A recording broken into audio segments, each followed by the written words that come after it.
Hello students, welcome back to the channel. So student, जैसे कि आपको पता है कि हम अपना कॉर्पोरेट अकाउंटिंग में हमारा जो चैप्टर चल रहा था वो चल रहा है मर्जर एंड एमलगमेशन। उसकी ऑलरेडी हमने 3 वीडियोस अपलोड कर दी गई हैं। तो मैं आपके 2 चैप्टर पैरेलल लेके चलूँगा, एक मर्जर एंड एमलगमेशन और नेक्स्ट है हमारा वैल्यूएशन ऑफ शेयर्स। तो हम ये 2 चैप्टर पैरेलल लेके चलेंगे ताकि आप दोनों ही चैप्टर्स को पैरेलली करते रहें। ओके, सो ये वीडियो हर किसी के लिए हेल्पफुल है, चाहे वो CA, CS, CA में इंटरमीडिएट लेवल पर हैं या BCom, BBA में बच्चे पढ़ रहे हैं, उन सब के लिए बहुत हेल्पफुल है। ठीक है, एंट्रेंस एग्जाम के लिए हेल्पफुल रहेगी। जो MCOM एंट्रेंस देते हैं उनके यहाँ कॉर्पोरेट अकाउंटिंग का जो पार्ट है, तो यहाँ पे मैं थ्योरेटिकल एस्पेक्ट सारी चीज़ें करा कर चल रहा हूँ। ठीक है, सो यहाँ पर हम चैप्टर स्टार्ट करेंगे अपने स्टूडेंट्स। जो चैप्टर है हमारा वो है वैल्यूएशन ऑफ शेयर्स। ठीक है, वैल्यूएशन ऑफ शेयर्स। तो ये कोई बहुत मुश्किल चैप्टर नहीं है, it is the very easiest chapter of corporate accounting. Corporate accounting का बहुत ही इजी चैप्टर है। जैसे क्लास 12th TS गरेवाल या आपके पास कोई और दूसरी अदर बुक रही हो, डीको गोयल, ठीक है, तो उसमें आपने एक चैप्टर पढ़ा था क्लास 12th में जो कि आपका था वैल्यूएशन ऑफ गुडविल। तो वैसे ही वैल्यूएशन ऑफ गुडविल में कोई अकाउंट तो बनता नहीं था, वहाँ पे क्या होते थे, हमारे पास सिर्फ मैथ्स लगती थी, फॉर्मूला अप्लाई होते थे और आंसर हमारा गुडविल का आ जाता था। सेम यहाँ पर भी थोड़ी सी मैथ्स लगेगी और कुछ हमारे पास मैथड्स होंगे, उसके अकॉर्डिंग हम शेयर्स की वैल्यू को क्या कर सकते हैं, कैलकुलेट कर सकते हैं। तो सबसे पहली बात करते हैं शेयर्स डिफाइन कहाँ पर है। तो कंपनीज अकाउंट्स में क्लास 12th में आपने पढ़ा था section 2 clause 84, section 2 clause 84 of Indian companies act, of Indian companies act 2013। Indian companies act 2013 के सेक्शन 2 क्लॉज 84 के अंदर क्या डिफाइन है, शेयर्स की बात, शेयर्स की डेफिनेशन गिवन है। ठीक है, तो यहाँ पर हमें मेथड्स के बारे में पढ़ना है। जैसे हमने गुडविल में पढ़ा था factors affecting goodwill, why there is need for valuing goodwill, methods of goodwill. Same यहाँ पर पढ़ने factors affecting shares, methods of calculating shares, why there is need to value shares. तो यहाँ पर क्यों ज़रूरत पड़ती है, क्या मेथड्स हैं, वो सारी चीज़ों को हम आज इस वीडियो में डिस्कस कर लेंगे। ये हमारा एक इंट्रोडक्टरी पार्ट है जहाँ पर हम इसके इंट्रोडक्शन के बारे में बात करते हैं। तो सबसे पहले मीनिंग की बात करते हैं, वैल्यूएशन ऑफ शेयर्स क्यों होता है। Valuation of shares means such assessment of value at which they are purchased sold, जिस पर उसे खरीदना है, जिस पर उसे बेचना है, उस असेसमेंट असेस्ड उसकी वैल्यू हम कैलकुलेट करते हैं, किस वैल्यू पे बेचना है, किस वैल्यू पे खरीदना है। इसलिए हम शेयर्स को क्या करते हैं, वैल्यू करते हैं। और शेयर्स का जो डेफिनेशन है कहाँ गिवन है, सेक्शन 2 क्लॉज 84 के अंदर, इंडियन कंपनीज एक्ट 2013। ठीक है, अब यहां पर बात आती है necessity of valuation of shares, क्यों जरूरत होती है। जैसे था ना why there is need for valuing goodwill, तो necessity of valuation of shares, necessity of valuation. Okay, आपने क्लास 12th में गुडविल में पढ़ा था, जब एक फर्म दूसरे फर्म के साथ अमेलगमेट हो जाती है, पार्टनर्स के बीच में प्रॉफिट शेयरिंग रेशियो चेंज हो जाता है।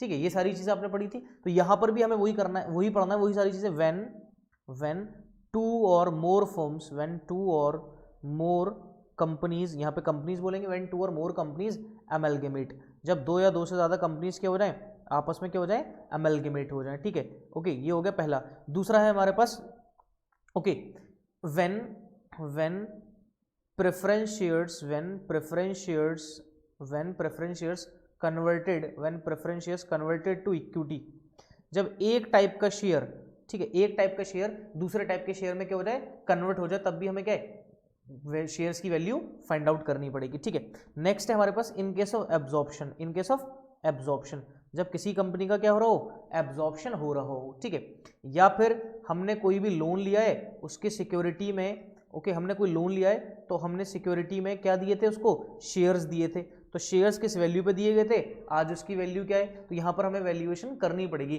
तो हमारे पास बहुत सारी चीज़ें हैं। ठीक है, हमारे पास बहुत सारी, अगर मान लीजिए अभी तक स्टॉक मार्केट में शेयर्स का प्राइस कोट नहीं हुआ है, स्टॉक मार्केट में, स्टॉक एक्सचेंज में शेयर्स का प्राइस कोट नहीं हुआ है, ठीक है, ओके, तो उस केस में हमें शेयर्स को क्या करना पड़ेगा, वैल्यू करना पड़ेगा, उसकी वैल्यू कैलकुलेट करनी पड़ेगी। तो बहुत सारे रीजंस हो सकते हैं कि शेयर्स की वैल्यू को क्यों कैलकुलेट किया जाता है। तो कुछ चंद रीजन मैंने आपको यहाँ पर बता दिए कि भाई वैल्यूएशन ऑफ शेयर्स का मीनिंग क्या है, हम क्यों जरूरत होती है शेयर्स को वैल्यू करने की। आई होप इतनी बात आप सभी स्टूडेंट्स को समझ में आ गई हो। ओके, तो यहां तक सारी बातें क्लियर है। ठीक है, नेक्स्ट देखते हैं हमारे पास जो नेक्स्ट टॉपिक है इसी का पार्ट। तो उसमें ये है कि भाई यहाँ पर हम देखेंगे types of value of shares, के किस वैल्यू पर हम शेयर्स को वैल्यू करेंगे। ठीक है, टाइप्स क्या क्या, ठीक है, types of value of share, types of value of share. तो यहाँ पर हमारे पास 6-7 कुछ टाइप हैं, उनको हम डिस्कस करेंगे। सबसे पहला है हमारे पास पार वैल्यू, सबसे पहला क्या है हमारे पास, पार वैल्यू हमारे पास सबसे पहला है। पार वैल्यू क्या होता है students? The amount of each share of a company is mentioned in the memorandum of the company, जो कंपनी के मेमोरेंडम में दे रखा होता है। कहां दे रखा होता है? Given in companies memorandum. कहां गिवन होता है? कंपनी के मेमोरेंडम में जो गिवन होता है उसको हम क्या बोलते हैं? पार वैल्यू बोलते हैं। ठीक है, ओके। उसके बाद हमारे पास नेक्स्ट आता है बुक वैल्यू। नेक्स्ट हमारे पास क्या आता है? Book value.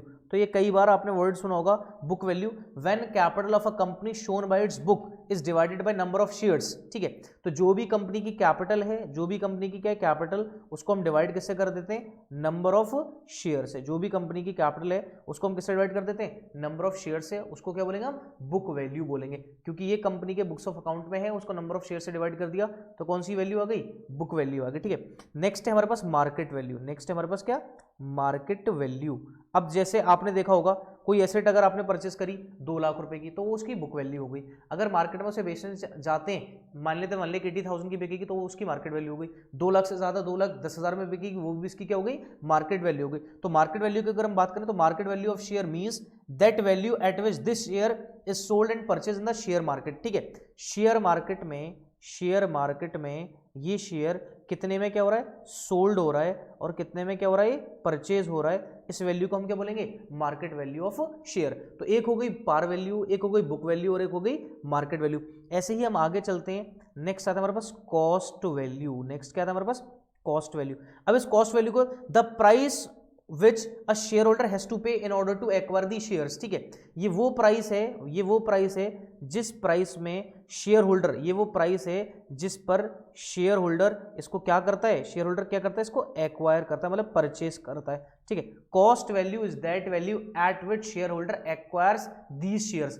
जिस कॉस्ट पर शेयर होल्डर इन शेयर्स को एक्वायर करेगा उनको हम क्या बोलते हैं? कॉस्ट वैल्यू बोलते हैं। ठीक है, नेक्स्ट है हमारे पास कैपिटलाइज्ड वैल्यू। नेक्स्ट क्या है हमारे पास? Capitalised value. ठीक है, तो कैपिटलाइज्ड वैल्यू क्या है? Average of profit of the company is capitalised eight normal rate. भाई कैपिटलाइज्ड वैल्यू, कैपिटलाइजेशन मेथड निकाला था, तो कैपिटलाइजेशन मेथड किस पे निकलता था? कैपिटल के ऊपर निकलता था। ठीक है, उसके बाद हमारे पास आता है intrinsic value.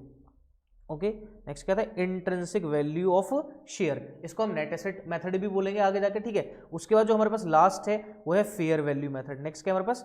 Fair value. Okay, next हमारे पास क्या? Fair value. तो हमने यहाँ पे 7 टाइप के शेयर देखे। एक तो देखी पार वैल्यू, एक देखी बुक वैल्यू, एक देखी मार्केट वैल्यू, एक देखी कॉस्ट वैल्यू, एक थी कैपिटलाइज वैल्यू, एक थी इंट्रिंसिक वैल्यू, और लास्ट थी हमारे पास फेयर वैल्यू। तो ये है वैल्यूएशन ऑफ शेयर्स, कि भाई हम शेयर्स को किस पर वैल्यू करेंगे, तो उसकी कितनी टाइप्स है? 7 टाइप्स हैं उसके। ठीक है, जैसे गुडविल को हम फैक्टर्स थे गुडविल को अफेक्ट करने के, ऐसे ही फैक्टर्स किसको अफेक्ट करने के? शेयर्स की वैल्यू के। Factors affecting value of shares.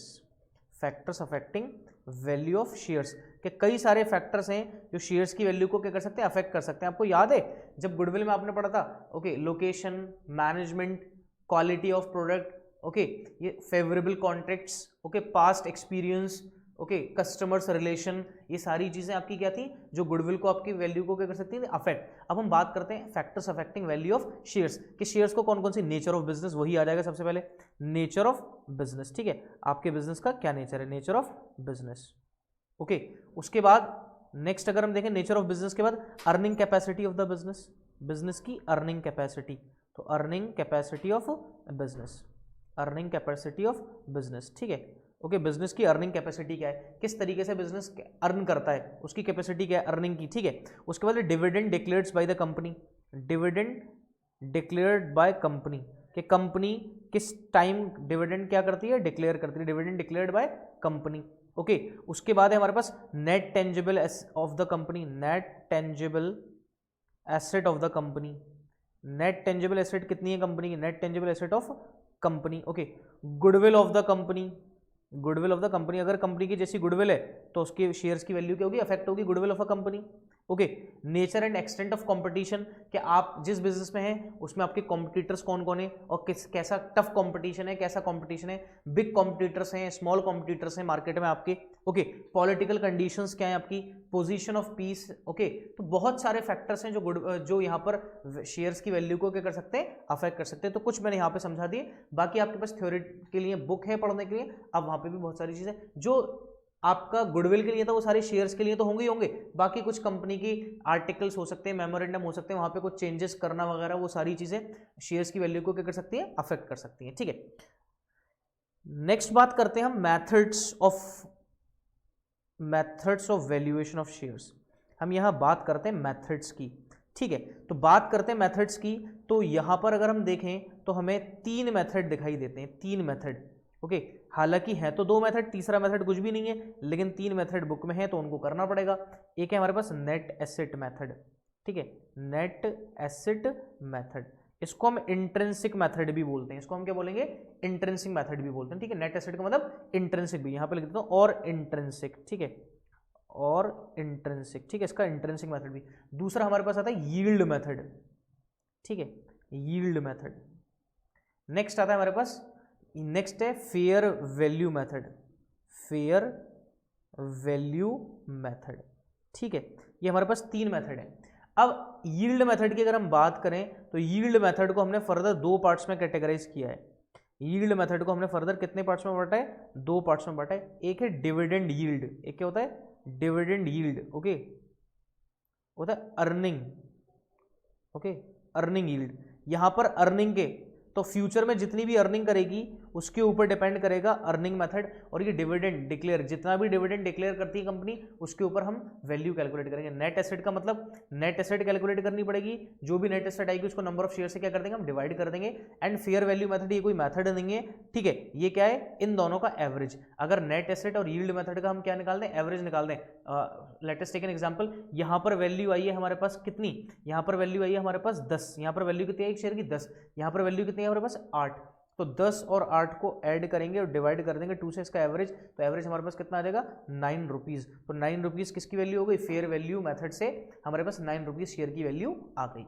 तो ये था स्टूडेंट्स एक introductory part valuation of shares का, कि मीनिंग क्या है वैल्यूएशन ऑफ शेयर्स का, okay, why there is necessity and why there is need for valuation of shares, factor affecting shares और methods of calculating value of shares. तो ये सारी चीजें मैंने आपके साथ इस वीडियो में डिस्कस की हैं।